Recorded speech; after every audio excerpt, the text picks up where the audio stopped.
Depressive disorders for the PMHMP review for the ANCC exam. This is part 3, and it is going to focus in on medications used to treat depressive disorders.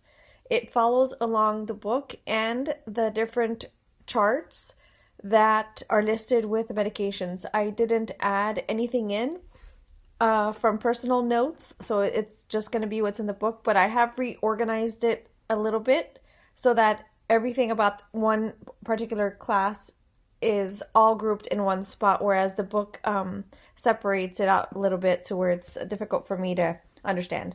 So I reorganized it, and here it is. Pharmacological management of depressive disorders. Inform the client that therapeutic effect may not be seen until at least 4 to 6 weeks after starting the medication. Once it's started, continue antidepressants for a minimum of 6 to 12 months. If the client has more than 2 prior episodes of major depressive disorder, then consider continuing the antidepressants indefinitely. Not all symptoms of major depressive disorder will respond to pharmacological interventions. Identify clear, measurable target symptoms and educate the clients about these symptoms. Research has found that the most effective intervention is a combination of medication and psychotherapy. The various antidepressants differ in characteristics such as cost, side effect profile, safety in overdose, safety in clients with other disorders, drug-drug interactions, cytochrome P450 liver effects. To achieve best control of symptoms, match the client's symptom profile to the pharmacodynamic and pharmacokinetic properties of specific antidepressant agents. The target symptoms of antidepressant treatment are depressed mood, sleep-rest disturbances, anxiety, irritability, impaired concentration and memory, appetite disturbance, agitation, anhedonia, impaired energy and motivation. Antidepressant rebound or withdrawal is common when stopping antidepressants abruptly, particularly when using drugs with short half-lives. Antidepressants may induce mania or mixed mania in susceptible persons. All antidepressants have a black box warning regarding suicidality for children, adolescents, and young adults. The different classifications of antidepressants are SSRIs, MAOIs, DNRIs, TCAs, SNRIs, and SARIs or SARIs. And there's definitely more now, but these are the ones that the book discusses. We'll start with SSRIs, or selective serotonin reuptake inhibitors. SSRIs. They act primarily to increase serotonin levels in the central nervous system by inhibiting their presynaptic reuptake. SSRIs are first-line treatment for first episode of major depression with mild to moderate symptoms. Serious side effects are rare, and they are much safer in overdose compared to TCAs. And they're also effective for panic disorder, obsessive-compulsive disorder, bulimia, generalized anxiety, social phobia, PTSD, and premenstrual dysphoric disorder.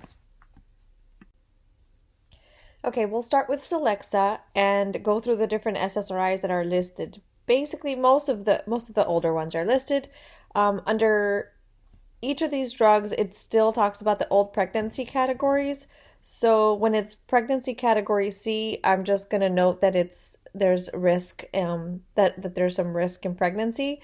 And if it's category D or X, which none of these particular ones are X, but if it's category D, then I'll just say it's definitely, you don't use that in pregnancy. So anyway, this is my own shortened version of a recap of each medication, and I'm just going to read the next few slides.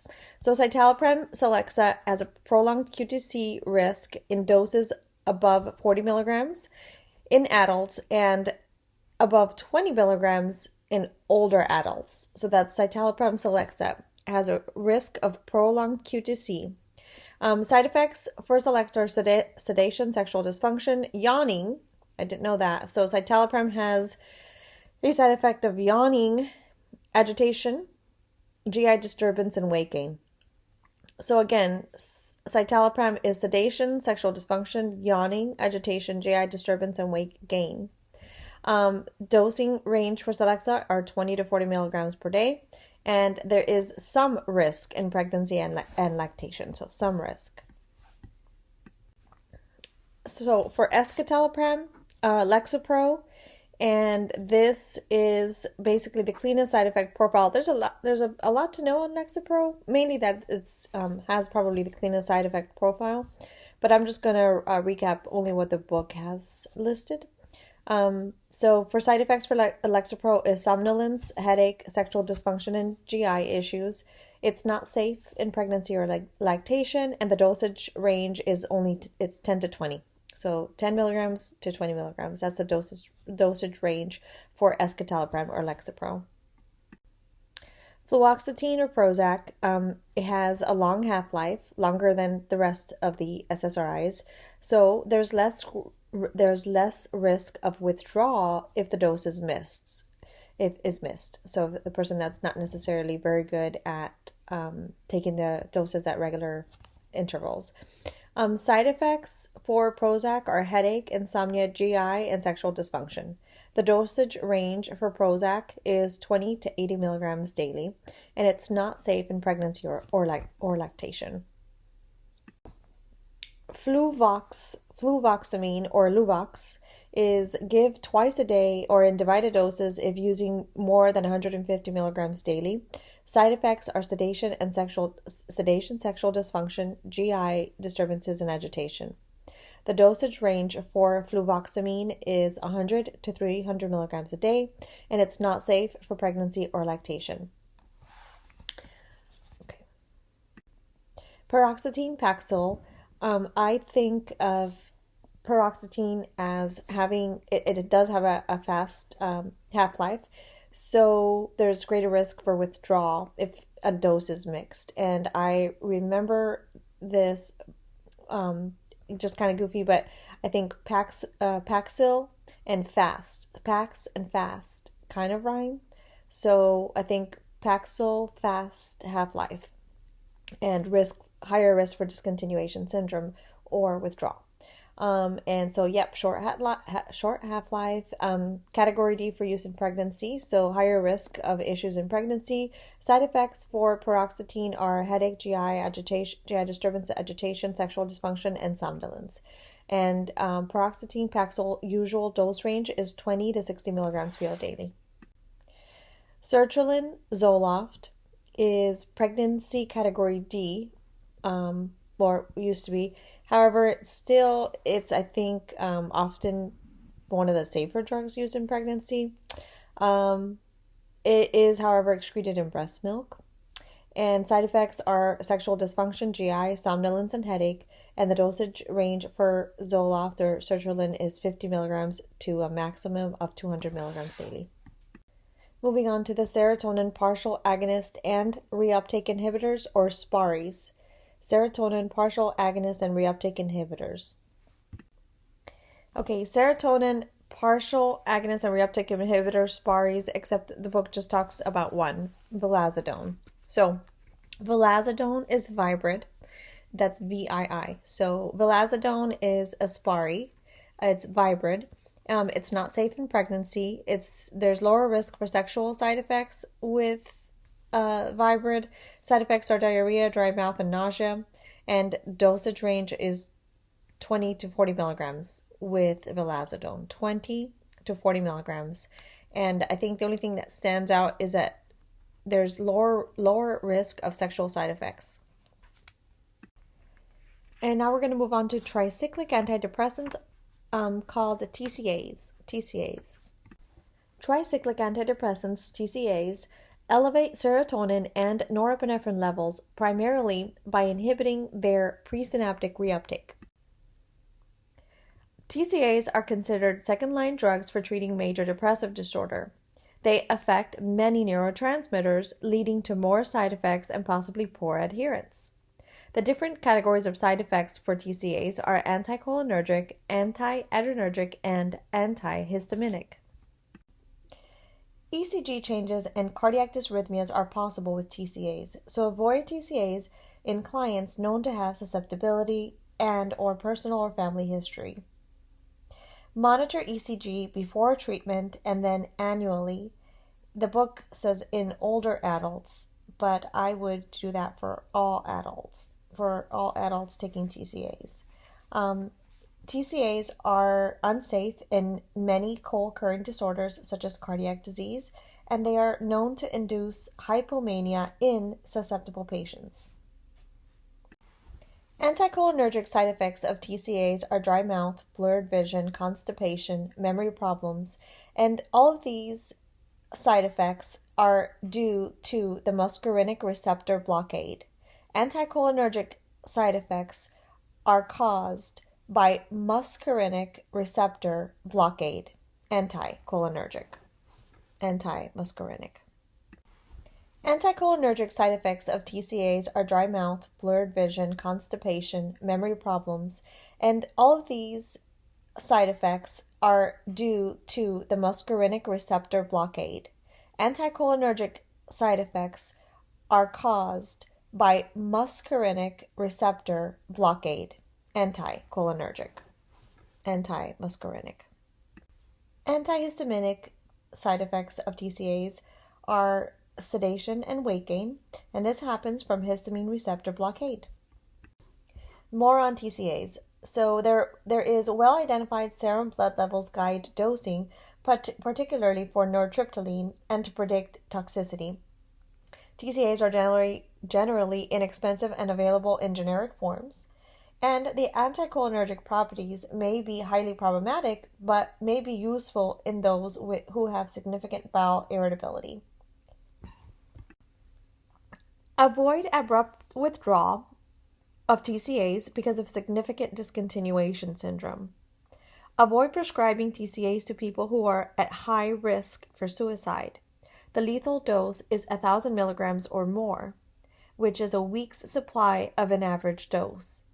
Combination of TCAs with MAOIs can cause lethal serotonin syndrome, hypertensive crisis, or both. So combination of TCAs with MAOIs can cause lethal serotonin syndrome, hypertensive crisis, or both. Adhere to 2-week washout period or 5-week washout period if using fluoxetine before switching between the two classes of medications. Use caution if the person is taking both a TCA and an SSRI because the SSRI can elevate TCA concentrations because of the pharmacodynamic and pharmacokinetic interactions. Monitor TCA levels.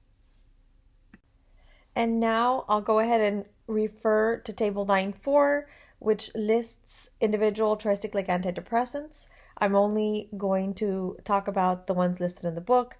Again, they're broken down by, of course, the name, the generic, the dosage, and then just whatever the writers of the book thought was pertinent, and again, the pregnancy categories. So I will just read my slides here. Amitriptyline, Elavil.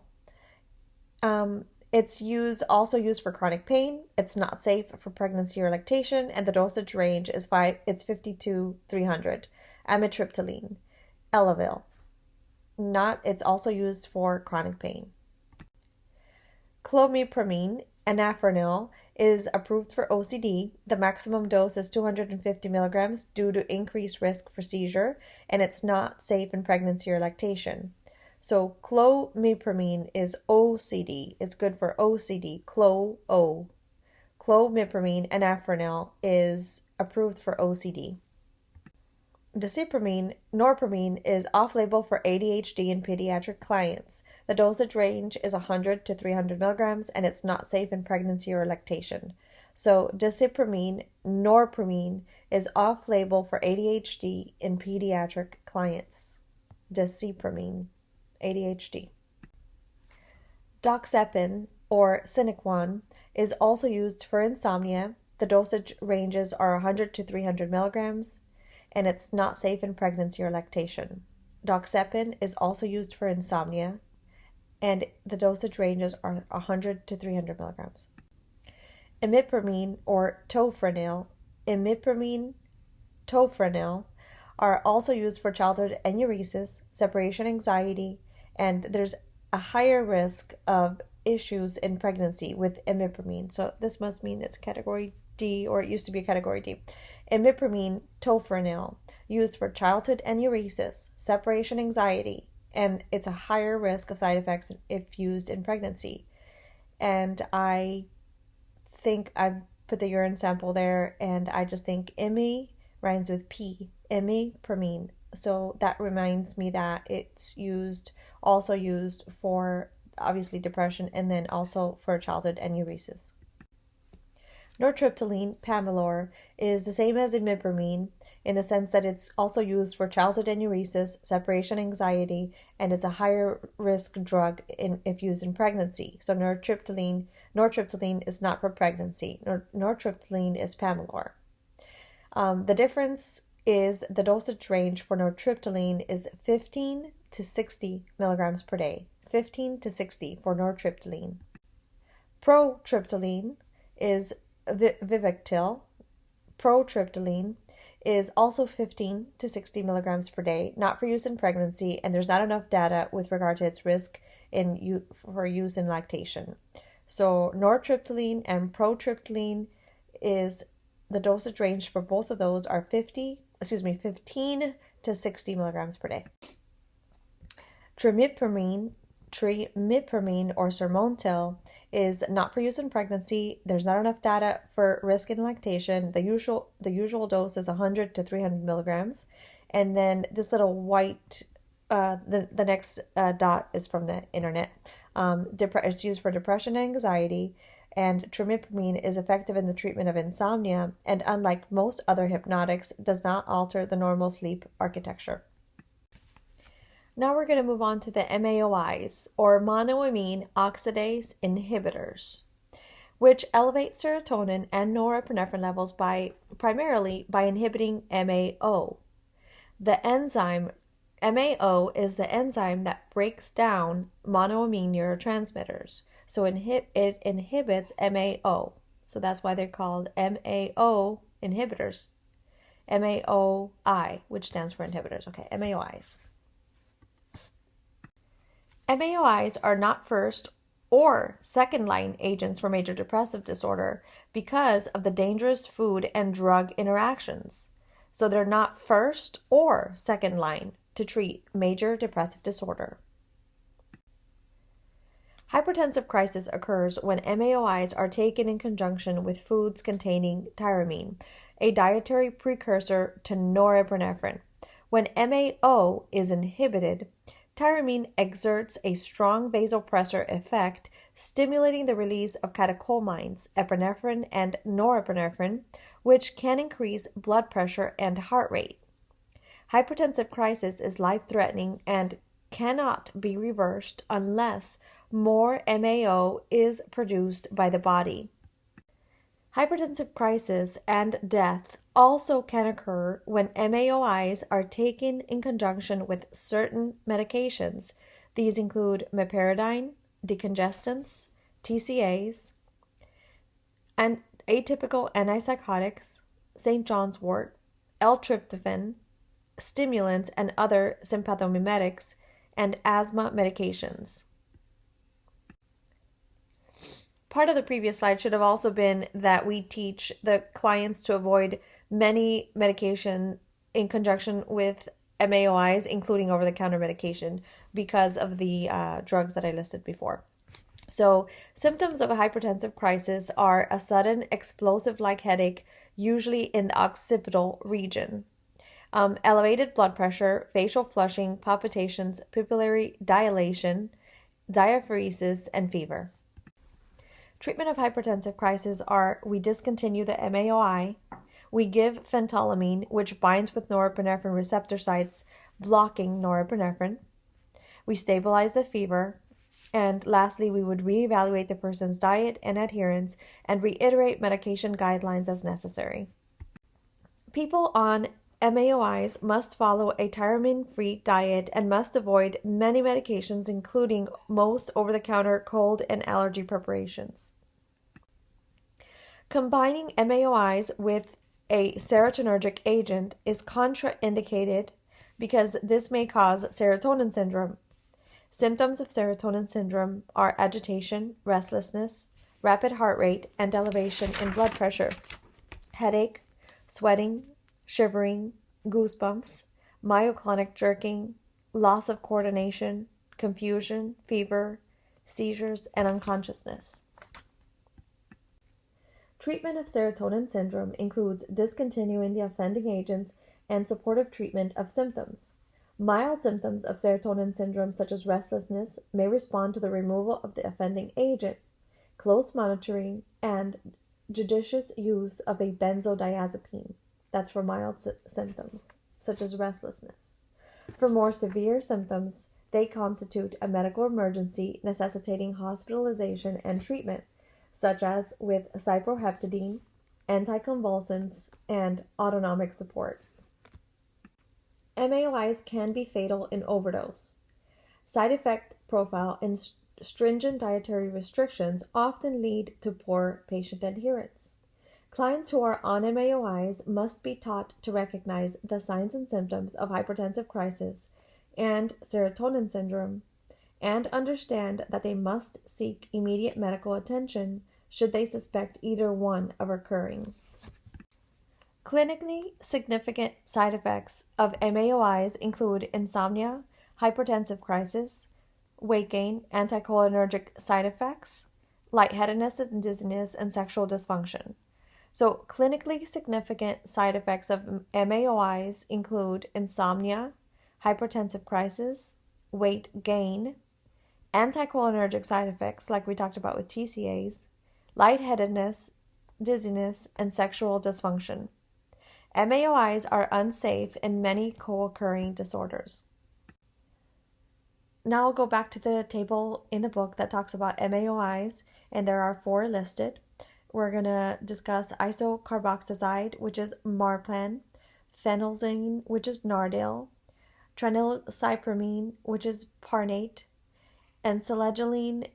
The book talks about the MSAM transdermal patch and not the oral version. So selegiline, we're going to stick to the MSAM, which is a transdermal patch. So for the next 3 MAOIs, I'm going to just group them together and remember just these facts about them. And that's just the way I'm going to do that. So isocarboxazide, Marplan, phenelzine, which is Nardil, and tranylcypromine, which is Parnate. These 3 medications can be used for panic disorders, phobic disorders, selective mutism. We have to watch for high tyramine food or teach about dietary restrictions of tyramine food. And the dosage ranges around 20 to 60 for all of them. That's what I'm just going to remember. Around 20 to 60 milligrams is the dosage range for these MAOIs. Selegiline MSAM is a transdermal form of selegiline. It's a transdermal patch. It ranges between 6 to 12 milligrams. If using the dose of 6 milligrams or less, then there's no dietary tyramine restrictions. And we may need a higher dosage to have a depressant effect or antidepressant effect, and do not use in lactation. It's lactation, the old classification of L4, which is a possibility of a risk in use in lactation. The book stresses that with this particular medication, and the rest of the medication, the MAOIs I discussed, were the old pregnancy category C, and inadequate information about lactation with, for example, Marplan, Nardil, or Parnate. There was inadequate information about lactation. But when it talks about selegiline MSAM transdermal patch, it says that lactation category L4, so avoid in lactation. Avoid selegiline MSAM in lactation. Tyramine-containing food are cheeses, meat, fish, some beverages, bean curd such as tofu, soy products, sauerkraut, miso, yeast extract, MSG, ripe bananas, and avocado. Tyramine-containing cheeses, the specific ones listed in the book, are aged, blue cheese, brie, camembert, and roquefort. Tyramine-containing meat are smoked meats, aged meats, cured, sausage, pastrami, and salami. Tyramine-containing beverages are fermented beverages, There's also red wine, aged liquors, whiskey, and beer. Beverages that do not contain tyramine are gin, vodka, and bottled pasteurized beer. And here are some random images of some of these foods that I just want to get in my brain. Avocado, soy sauce, sauerkraut, ripe bananas, tofu, and something that looks like a miso soup. Moving on to the SNRI, serotonin norepinephrine reuptake inhibitors. SNRIs inhibit the dual reuptake of norepinephrine and serotonin, and the action is very selective on neurotransmitters. Venlafaxine Effexor is the first SNRI on the list. It can come in extended release form. The full effect is seen at 150 milligrams and up. It's safer in overdose compared to a TCA. There's significant discontinuation syndrome if stopped abruptly. It's not safe in pregnancy or lactation, and the usual dose is 75 to 25. Side effects of venlafaxine Effexor are diaphoresis, headache, dizziness, and GI issues. Duloxetine Cymbalta, side effects are dizziness, headache, and GI issues. Duloxetine can elevate blood pressure, can also elevate liver function tests, significant discontinuation syndrome, and the usual dose of duloxetine Cymbalta is 30 to 120 milligrams. Not in the book, but common knowledge is that Cymbalta can also be used for chronic pain. Vortioxetine Trintellix, in the book still being called Brintellix, is another SNRI. It's a 5-HT3 and 5-HT7 antagonist and a 5-HT1A agonist. So 5-HT3 and 7 antagonist and 5-HT1A agonist. The side effects of vortioxetine or Trintellix are nausea, vomiting, and dizziness. The dosage range is 20 milligrams. Levolmilnacipran, Vedzima, the dosage range is 40 to 120, and the side effects are the only thing that are basically stressed in this book for remembering, and they're quite a bit. So I'll just read them: nausea, vomiting, constipation, sweating, palpitations, urinary hesitancy, hypertension and hypotension, and decreased appetite. That's levolmilnacipran, Vedzima. Now we'll talk about other aspects of major depressive disorder, and that is that psychotic features can be present with major depressive disorder and bipolar I disorder. Routinely assess for the presence of psychotic symptoms during periods of symptom exacerbation. Features are usually mood congruent and can be managed with short-term use of antipsychotic medication. Comorbidities are common and include various medical conditions, as well as psychiatric comorbidities such as panic disorder, obsessive-compulsive disorder, and substance abuse or dependence. Altered appetite and sleep patterns predispose clients with major depressive disorder to decreased overall health status, and increased mortality exists in people with major depressive disorder. Other antidepressants are bupropion, Wellbutrin, mirtazapine, which is Remeron, nifazodone, which is Surzone, and trazodone, which is Deseril. Bupropion Wellbutrin is a DNRI. The dosage ranges are 150 milligrams starting to 450 milligrams daily, 150 to 450. Side effects are headache, nervousness, tremors, tachycardia, insomnia, and decreased appetite. It's contraindicated in seizures and eating disorders, actually, or anything that lowers the seizure threshold. It has an SR, sustained release version, and an XL dosing, and bupropion can increase energy levels and can be used for ADHD, but use caution with caffeine and people with panic disorder if using bupropion. Mirtazapine is Remeron. It has an inverse relationship with dosage and sedation, meaning lower doses have a higher chance of causing sedation.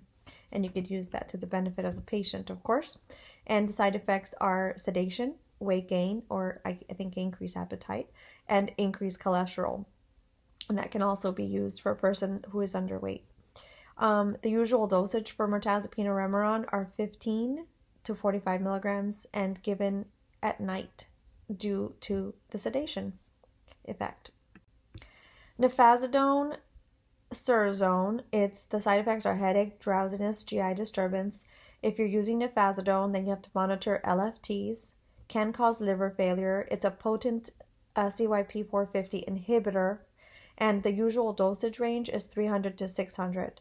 So nefazodone, LFTs, liver failure, must monitor LFTs. Nefazodone, liver monitoring. Nefazodone, liver monitoring. Trazodone, Deseril. The first thing I'll remember about this medication is that it can cause a rare but serious side effects of priapism, which is a medical emergency, so we have to educate patients about that. It's not well tolerated at antidepressant doses. The book specifies that would be 300 to 600 milligrams daily. I have actually never seen that being used for specifically depression, but rather more for sleep at lower doses. But anyway, most commonly used as a hypnotic.